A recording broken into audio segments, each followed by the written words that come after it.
Hello and welcome to the Thriller Zone. I'm your host, David Temple. And on today's, 230th episode of the Thriller Zone, as we kick off the month of June, you realize that in about 2 weeks, 2.5 weeks, we're going to celebrate 4 years with the Thriller Zone. I thought I was going to hit 300 episodes, and I got pretty darn close. But hey, 4 years? Come on now. But on today's episode, I have, probably easily one of the biggest names in the book publishing business. She's been educated at the best schools, has a bachelor's degree in English and an MA in English from Columbia University. After galloping through New York University's publishing program, it was on to Macmillan. Then it was on to Random House, and then to Atria Pocket Books. Then in 2011, our guest founded Emily Bestler Books, where she currently resides as Senior VP and Editor-in-Chief. That's right. During her 16 years at Simon & Schuster, Emily has published, check this out, 79 New York Times bestsellers, 12 #1 bestsellers, with a roster that includes folks like John Conley, Vince Flynn, Brad Thor, Jodi Picoult, Jack Carr, to name a few, our good friend. So, if you can't tell by now, I am incredibly geeked to welcome the talented, the lovely, the oh-so-charming Emily Bestler right here to the Thriller Zone. Yes. Okay, good deal. And is that a puppy I see running around? Yes. I've got 2 of them running around, and they're my constant companions and sometimes disruptive ones. That's okay, because if it weren't for the fact that our 1-year-old yellow lab Sunny was not at daycare, she would be bouncing around going, "Dad, I want to be on TV too." Oh, I know. They're so sweet, aren't they? There's nothing like it. Are you kidding me? So last time we spoke, you're not going to remember this, 2019, Thriller Fest. It was my first Thriller Fest. You're bouncing through the room. It was at the big banquet dinner finale. Yeah. With some guy, what was his name? Jack Carr, something like that. Oh, yeah. And you bounced through, and I was like, "Emily," and you're like, "Hi, I don't know who you are, but we're going this way." Well, yes, that was a lot of people. That was a lot of people, and it wasn't quite the cusp, but it was cusp adjacent for him. Very much. Talking about blowing up. I know. And Yeah. he was so thrilled to be there, and he still is so thrilled. It's all been a big adventure for him, which is really fun to see.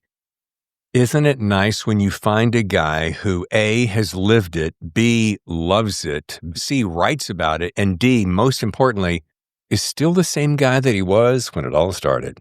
Yeah, it's huge. So it makes it all worthwhile.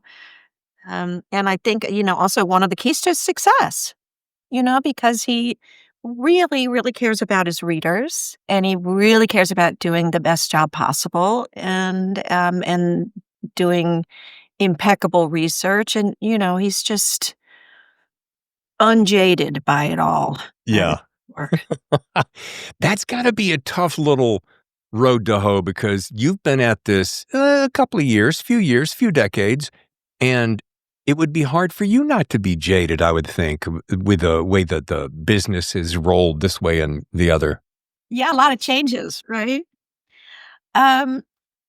It never gets any less fun. I just feel as if I'm really so lucky to have the job I have. And, every job has its ups and its downs, but I just feel so lucky that on a day-to-day basis, I just get to spend my time talking to really interesting, creative people, and reading and talking about storylines, and, and helping to make people's dreams come true.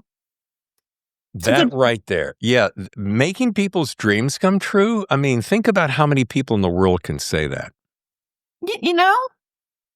It's extremely satisfying, and also always inspiring to me how many people there are out there in the world writing books. It's so cool to me. Yeah. I saw a stat. I'm not going to remember it right now because I'm on the bubble here, but I saw a stat on how many books are being released on any given day, and I was like, that can't possibly be, but it is. Yeah. All those stories in people's heads. Which just tells us, does it not, Emily, that as long as there's somebody breathing, there's somebody who wants to read a good story. Mhm. I want to make sure that I've got a couple of questions. I'll make them easy. They're all softballs. I promise. I won't be hard on you. But there's a couple of things I have been thinking about this. I've been dreaming about this for some time. So for you to take the time to spend time with the Thriller Zone it's an honor and a pleasure. Can I just say that? Oh, well, thank you so much. I feel the same. Thank you. Well, I want to know, because we started off with Jack Carr, what makes like that long-term author-editor partnership so successful? I know there's a lot of elements, but just like, what's that key strand that pulls it all together? I mean, imagine it's different for different people, but I think for my authors, they know that I am 100% on their side. And I'm always going to represent their interest, the company, and I'm always going to tell them the truth. And if it's bad, then we'll be sad together. If it's good, then we'll be happy together.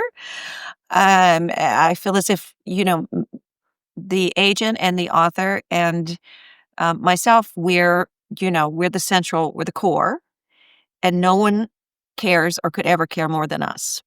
Oh, yeah. Then it moves out from there to, a great publishing team, great marketing team, great publicity team, all of that. But you know, I, I think the main thing is my authors know how much I care and that I'm sticking with them.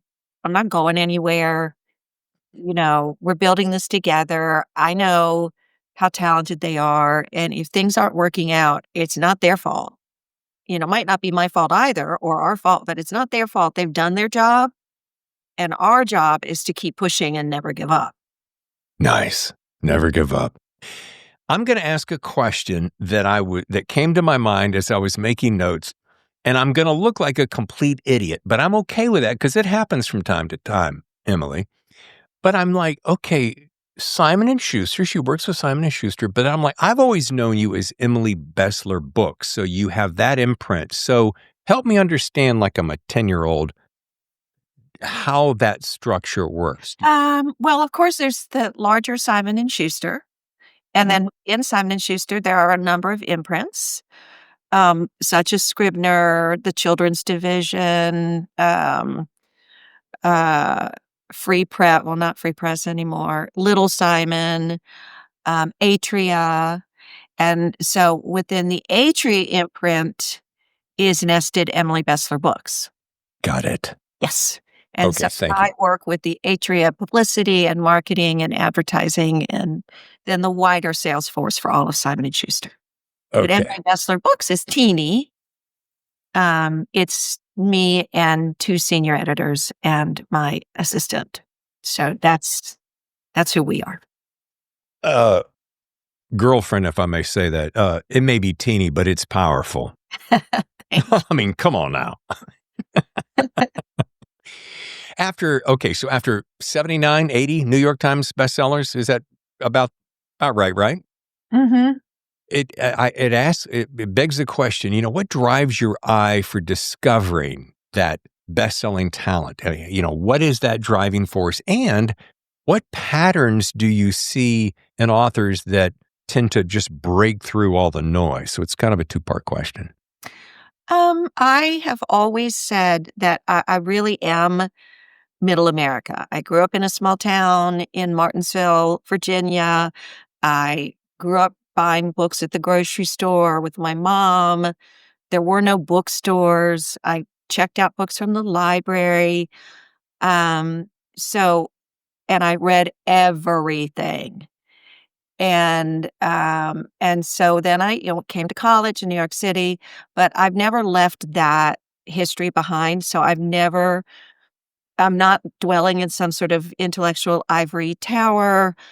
If I really, really like something, and I have read a bazillion books because that's what I do for fun, not just for work, but for fun. and I'm never not reading, and I think if I like something, so are a lot of other people going to, because I am Middle America, you know? So I have that faith. I have that knowledge in myself. If I'm loving something, it can't be that crazy. It Right. just can't be, 'cause that's not what my background is. I'm not trying to prove anything. I'm not coming from some strange angle. I'm every reader. Well, I just realized that we have a little something in common. Martinsville, home of the Martinsville Speedway. I'm from Lynchburg. Oh, no way! Oh, I love Lynchburg. It's a great town. Yes, city of Seven Hills. Oh my gosh. All right, I've got another. This is kind of philosophy. When you're working with authors across different genres, and I know that you're kind of you're branching even more so, which we're going to cover here in a second. How do you balance, or do you? Well, you have to balance commercial appeal with literary quality, because you impress me as being very literary fiction savvy. However, you do have to, the bills have got to be paid so the lights stay on. So it's commercial appeal too. Yes, definitely. So how do you, how do you do that working among multiple genres? Well, I mean, it's a couple of things. There's that storytelling magic. A natural born storyteller has a magical ability that nobody can replicate. And they may tell a story in the most beautiful prose in the world, or they may tell it in a little more of a simple style. But whatever that magic is that, thousands of years ago made everybody gather around the fire to listen to the tribe storyteller, that's what that is. And it's magic, and you cannot fake it. And if you can recognize it, and I think, again, if you've, read enough and loved enough books and paid attention, just like any reader picks up a book and says, "Oh my God, I can't stop reading this thing." Yeah. So, so that's what it is. And I think for those who succeed, you have to be able to revise. You have to be able to take suggestions. Those authors who do not enjoy the editorial relationship and the back and the forth, they tend not to.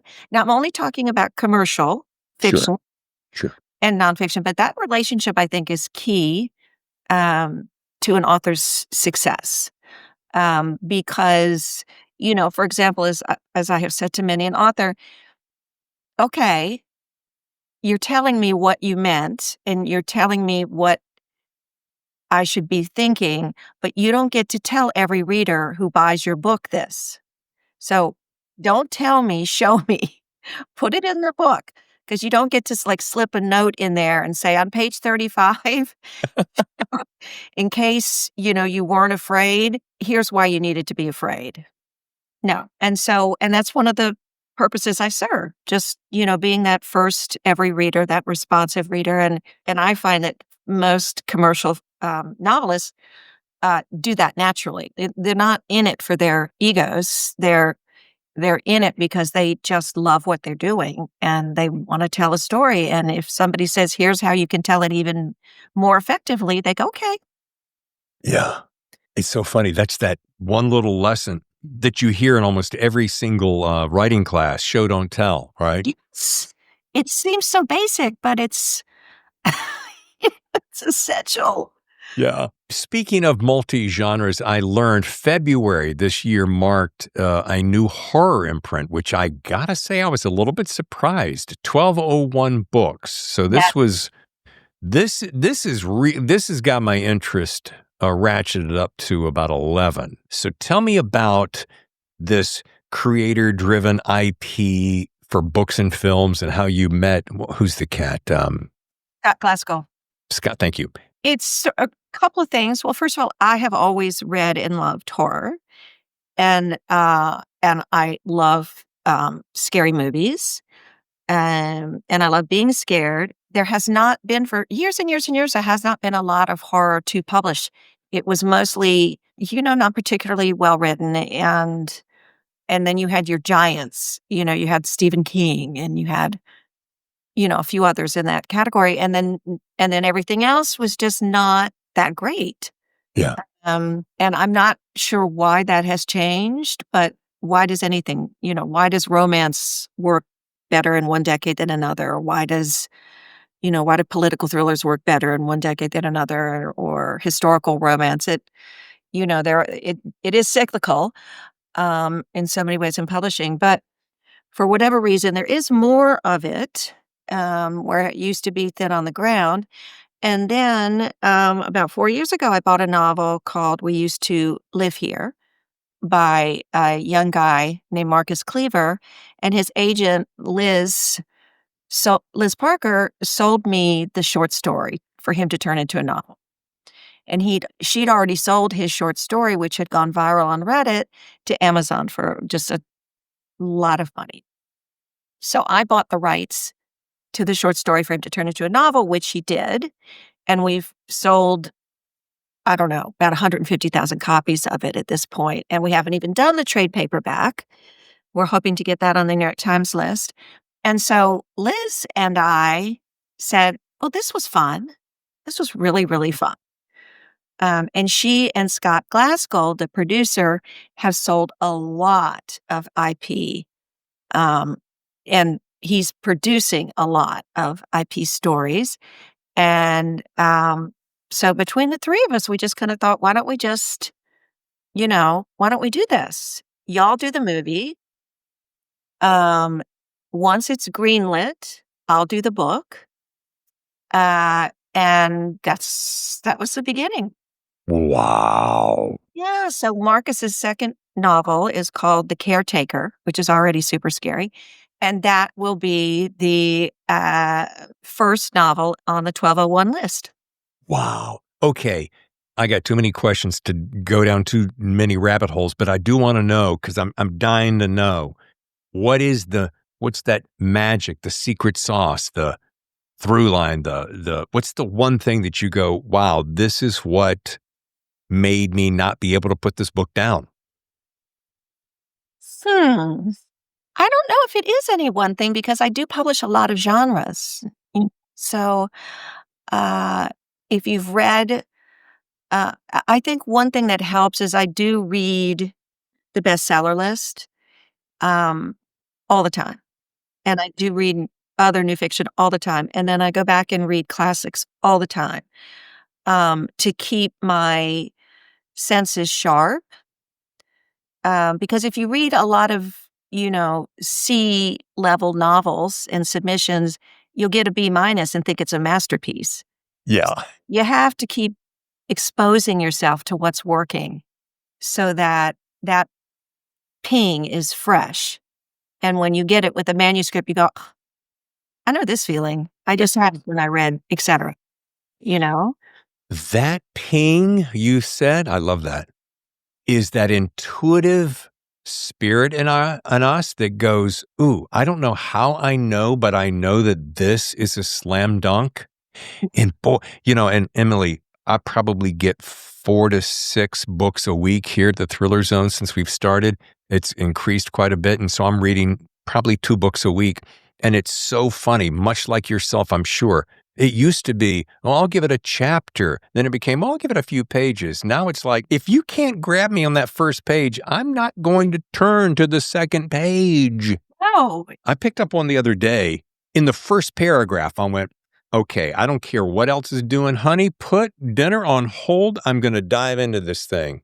I had lunch with an agent, Peter Lampak, a long, long time ago. And at lunch, he told me, I have this book I'm going to send to you. It's called Pirate by this fellow named Ted Bell. And I thought to myself at lunch, I'm buying it. And I did. And he was a New York Times bestseller from the start. That's the shortest amount of time it ever took me to. I was like, I'm totally buying this book. Send it to me, but I'm buying it. Wow.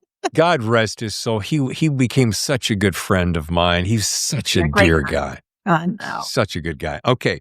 All right. You've worked with authors from thrillers, literary, horror.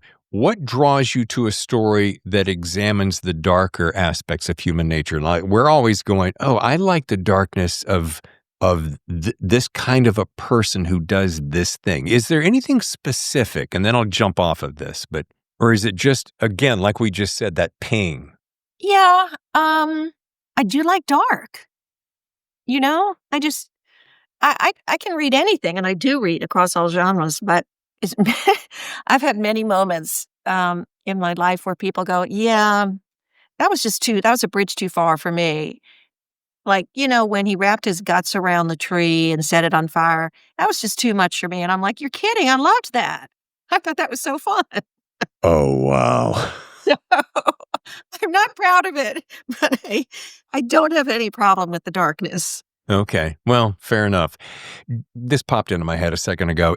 Because you mentioned romance and such, is there something that's right now that's just blazing hot that you see? It's always trends. Oh, this was hot then and this is hot now. It's middle now. Geez, middle. You're launching June for us here as we approach our 4th year. Like, what's just blazing hot? Dark romance.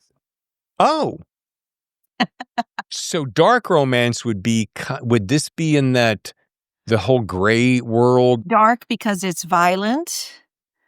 It's dark because many would consider it to be misogynistic. It's dark because it's X-rated, Mm. and it's selling like crazy. And mommy likes it.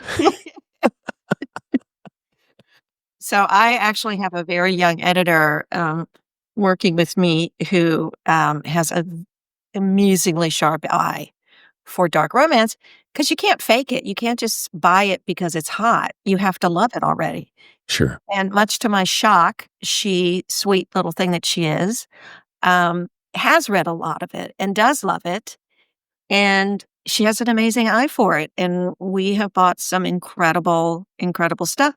And I do, even though we didn't call it dark romance then, when I published You, for example, which has been a hit series on Amazon Prime. Is it Amazon or Netflix? Anyway, Amazon. For years now, and we sold hundreds of thousands of copies of that. That was probably one of the first dark romances. Wow. Actually. And then, and I published 365 Days, also a sick, dark romance. We've sold so many, and it was a huge hit series on Netflix as well. So even though we didn't start the trend, I kind of feel like we did. You know what's so crazy about this, and it shouldn't surprise me, but I've always seen you, and please take this in the best way possible. You're so classy, and I don't know what the word for debonair for a guy, but elegant. You're so, and you have this whole air of just sophistication and elegance. I remember when I saw you at Thriller Fest, I'm like, wow, she's so elegant. And for some reason, don't ask me why, I can't imagine seeing you all curled up with your pups. They're, oh, she's so hot and steamy. You go get them, It's like, how low can she sink, right? I love it. But honestly, I am here to make money for the company. Sure.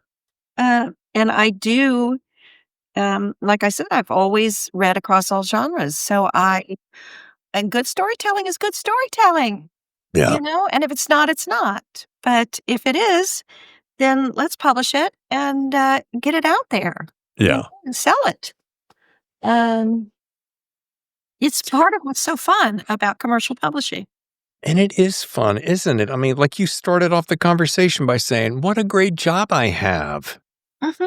Yeah. Before I move on to the next question, give me a title of a dark, steamy, evil romance that I can read so that I can get an idea what turns little Miss Emily on. We are taking over the publication of a novel called Any Means Necessary. Okay.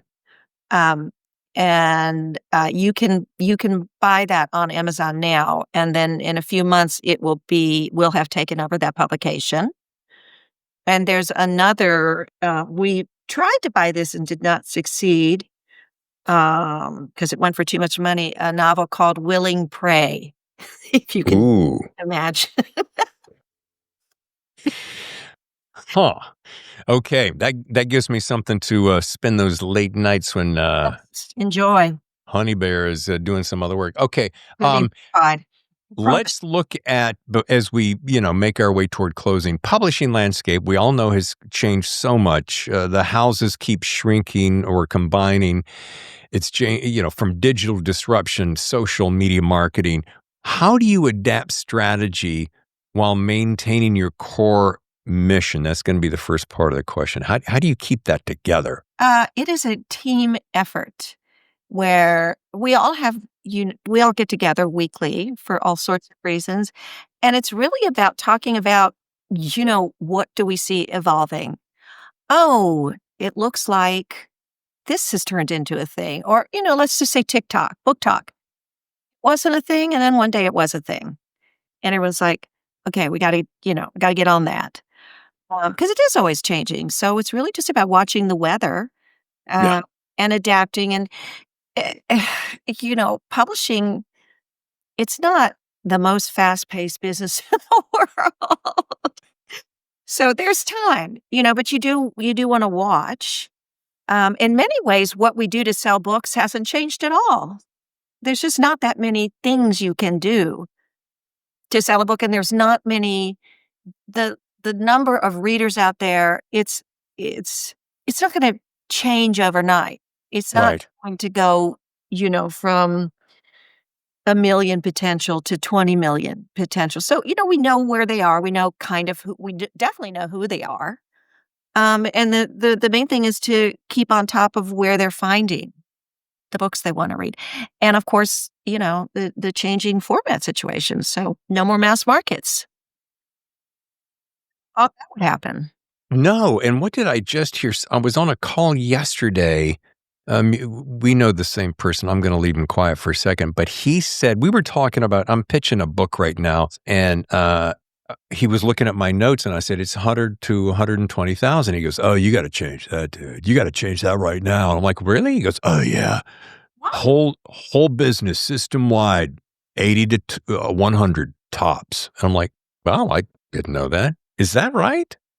No, Okay. friend of mine. I don't think you can do that. I don't think you can pigeonhole. I personally love a good long read, and so do a lot of other book lovers. Ever try to, publish that way and say, oh, can only be, this long, or oh, it can only be about this subject, or uh, no, I don't agree with that. So, You know, I've always lived by this philosophy. Fortunately, I had a great meteoric career when I was right out of high school in radio, and I did that for 25 years. And I learned one thing, Emily, way back. I was probably 13, 14 when I started fantasizing about being on the radio. And I said, you know what? There's going to be a lot of pushback along the way, especially when you grow up as a PK. So I'm a preacher's kid playing rock and roll music, and that had its own hell of a bailiwick. But I said, you know what? I'm going to do it my way. I'm going to keep plowing ahead until you say no. And if you say no, I'm still going to keep going unless you say no, and I can hire you for this, or I can pay you well for this. And then it changes a little bit. But mhm. never been a big fan of, what do they call them? Rules. Never really been that big of a fan. Me neither. Yeah. Me So neither. I work on the premise that, like, if I come to you with a book that's way too fat, I'm going to trust you to go, Dave, I love you, babe, but 190,000 words is just too much. You can tell the story in 120, right? Or, I mean, that's Or part of what? the process. But I would never say, I don't want this book because it's got too many words in it. Yeah. I'll edit it and I'll say, you know what? We can put this book on a diet because you've got material in here that's slowing it down and it doesn't need to. And, that's different. But I wouldn't just go into it saying, this is the only kind of thing I'll buy. And if Yeah. if you can't do that for me, then I'm not even interested. Okay. Fair enough. Think about the history of bestsellerdom and what's worked out of the blue. You just can't know. No, and you know what? There are books that I've picked up before that, okay, Year of the Locust by Terry Hayes. Yes. And I remember thinking, That's t- that book. yeah, I'm thinking to myself, Terry, you're a nice guy, but 750 pages. There's no friggin' way I'm going to go the distance.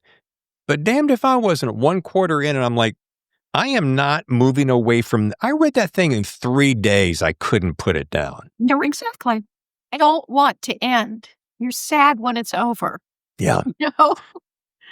When you can take a genre and bend it a little bit and just create a world that I'm like, I've never been inside this world quite like this. I Right? want to stay here. Please don't go away. Yeah.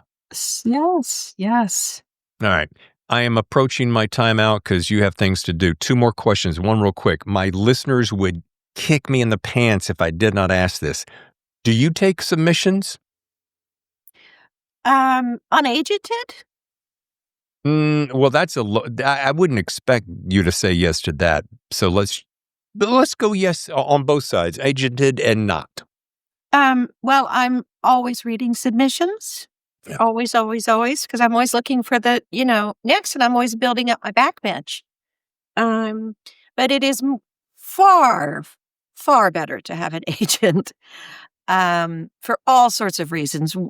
Just quickly, an agent knows what editors to send a submission to, and a writer doesn't know that. And so could be wasting his time. One editorial department might have 15 editors in it, and the editor who would have loved your book, you wouldn't know that. You've just to the wrong person. Agents are like, I know the exact right editor. So that's why it's super important to get that agent. And also, most people don't read unagented submissions because there's so much to read already. Sure. So every would-be author, I very, very, and plus you want somebody watching out for you don't need an agent to watch out for your interests. I'm not going to be in any way, shape, or form against the interests of my author. But it's just good to have somebody officially in your court doing this paperwork and everything else. So, yes, I'll read an unagented submission if it comes on the recommendation of somebody who I know and trust. But Yeah.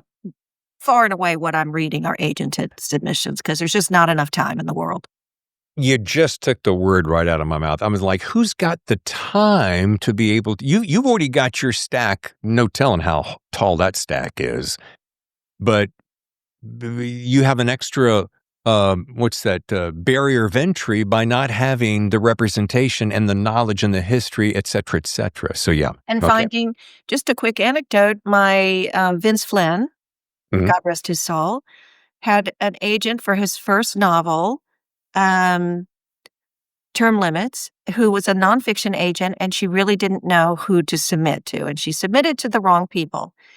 And he got a new agent who did fiction. She was a nonfiction agent. He got a new agent who knew who to send the book to, and he sent it to me, and I bought it within a day or two. And this is after 2 or 3 years of Vince trying to find a publisher. But it was going to the wrong people. So that's how important it is. I'm having a flashback from 6th grade when Mrs. Alfreda Scott, 6th grade math teacher, said, Mr. Temple, a word to the wise is sufficient. I never really fully understood that, but I cannot get it out of my head. Okay. Last question. Being a writer yourself, having been around it your whole career, it's just the one question I close all my shows with. And again, this is fabulous that you're here. Do you have some best writing advice? Because my audience is a whole bevy of would-be writers, former writers, current writers, on the way writers. What's that best writing advice? Oh, boy. I don't think I have anything new to say. All the smartest people in the world have already said it. But if there's one thing I notice when a book isn't working, is if the author is not writing what they know. Because you can't fool people. You can't not know about being a doctor and then have a main character who's a doctor. Unless you do that deep, deep, deep research, then okay. But you got to write what you know, whether it's from your own experience or whether or not you've done that deep research, but you cannot fool readers. Yeah. Or maybe if it's just a sincere passion that you're just so absorbed with, and you're pulling that information in, right? Of course, because, for example, back to Vince, he was not in the military. He was not in the CIA, but he did so much research that he might as well have been the director of the CIA. In fact, Washington came to him all the time to go, how did you know that? Because he made the contacts, he had the relationships, he did all of that all on his own until he, in fact, was an expert. And then he could write it, but he couldn't have done it without that. Well, Miss Bestler, this has been absolutely divine. I wish I was over there sitting at that dining room table. We could just sit around and have some tea or whatever, but Charmed, I'm sure. Charmed, I'm sure. Thank you so much for this delightful time. It really has been wonderful. Thank you. You. Very, very fun for me, too. Thank you once again, Emily Bestler. Man, I can call this a highlight of my career. We're kicking off June. We're talking about the business of book publishing. We're nearly 300 episodes, and it's Emily Bestler of Emily Bestler Books. My day is made. All right, now, I'm not going to give you his name yet, but I have, at the end of this month, or closer to the end of this month, I have another of the biggest names in the book publishing business. So here's what we're doing. Yes, of course, we're talking about authors. We'll have 2 authors on in the next 2 Thursdays, Thriller Thursdays, of course. But I want to bookend June with 2 huge names in the publishing business. Why?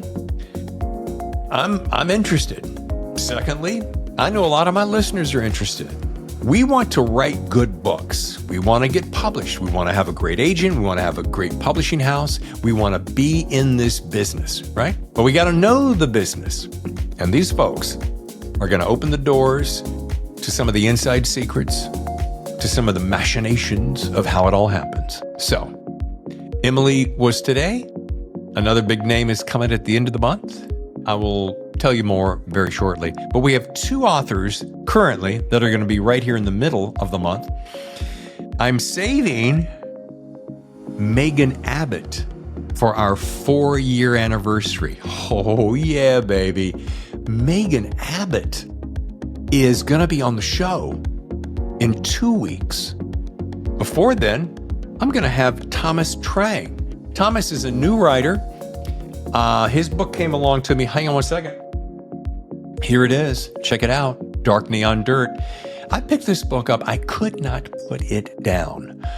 He's debut or nearly debut, which we only do one of those every once in a while, but the book is great. And since we're having show and tell, here's Megan's new book, El Dorado Drive. I just cracked it, as Megan always does. She thrills every page. All right, I have spent enough time babbling about that. I just want to give you an idea what's coming up. Thank you, by the way, to all the wonderful comments that have come in recently. I have gotten some of the nicest emails ever. You have no idea what it means to me. I will share them on a future show. Anyway, you can always reach out to thethrillerzone@gmail.com. If you'd like to be a guest on the show, swing over to our website, and it's right here, thethrillerzone.com/register. Fill out some information. We'll consider you being on the show. Until next time, I'm Dave Temple, your host. Thanks for joining us. Thanks for being there. Thanks for making June now almost 4 years. Such a pleasure to be around. I'll see you next time for another edition of The Thriller Zone. Your #1 podcast for stories that thrill. The Thriller